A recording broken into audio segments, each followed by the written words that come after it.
हरे कृष्णा, जय श्री हरि। ओम नमः शिवाय। वेद वाणी की ओर से आप सभी को माघ मास के शुक्ल पक्ष की जया एकादशी की हार्दिक शुभकामनाएं। आज माघ मास के शुक्ल पक्ष की जया एकादशी का व्रत है। जया एकादशी को पिशाच योनि से मुक्ति दिलाने वाली एकादशी माना जाता है। जया एकादशी के दिन व्रत रखने से भगवान विष्णु की कृपा प्राप्त होती है और श्री हरि के आशीर्वाद से मृत्यु के बाद उनके धाम वैकुंठ में स्थान मिलता है। साथ ही पितरों को पिशाच योनि से छुटकारा मिल जाता है और उन्हें मोक्ष प्राप्त होता है। आज की इस वीडियो में आप सुनेंगे जया एकादशी की संपूर्ण व्रत कथा और आरती। प्रेम से बोलिए भगवान श्री लक्ष्मी नारायण जी की जय। राधे कृष्ण भगवान की जय।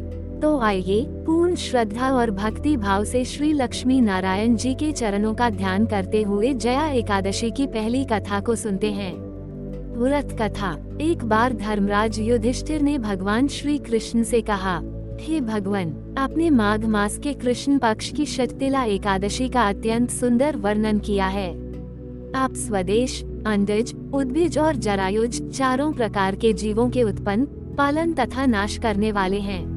अब आप कृपया करके माघ शुक्ल एकादशी का वर्णन कीजिए। इसका क्या नाम है, इसके व्रत की क्या विधि है और इसमें कौन से देवता का पूजन किया जाता है। तब भगवान श्री कृष्ण कहने लगे, हे राजन, इस एकादशी का नाम जया एकादशी है। इसका व्रत करने से मनुष्य ब्रह्महत्या आदि पापों से छूटकर मोक्ष को प्राप्त होता है तथा इसके प्रभाव से भूत पिशाच आदि योनियों से मुक्त हो जाता है। इस व्रत को विधि पूर्वक करना चाहिए। अब मैं तुमसे पद्म पुराण में वर्णित इसकी महिमा की एक कथा सुनाता हूँ। स्वर्ग में देवताओं की सभा। देवराज इंद्र स्वर्ग में राज कर रहे थे और अन्य सभी देवगण सुखपूर्वक स्वर्ग में निवास कर रहे थे। एक समय इंद्र अपनी इच्छा के अनुसार नंदन वन में अप्सराओं के साथ विहार कर रहे थे और गंधर्व गान कर रहे थे। उन गंधर्वों में प्रसिद्ध पुष्पदंत, उसकी कन्या पुष्पवती, चित्रसेन, उसकी पत्नी मालिनी तथा उनका पुत्र पुष्पवती भी उपस्थित थे। 11 माता की कथा। एक राज्य में एक राजा रहता था जो बहुत बुद्धिमान और बलशाली था।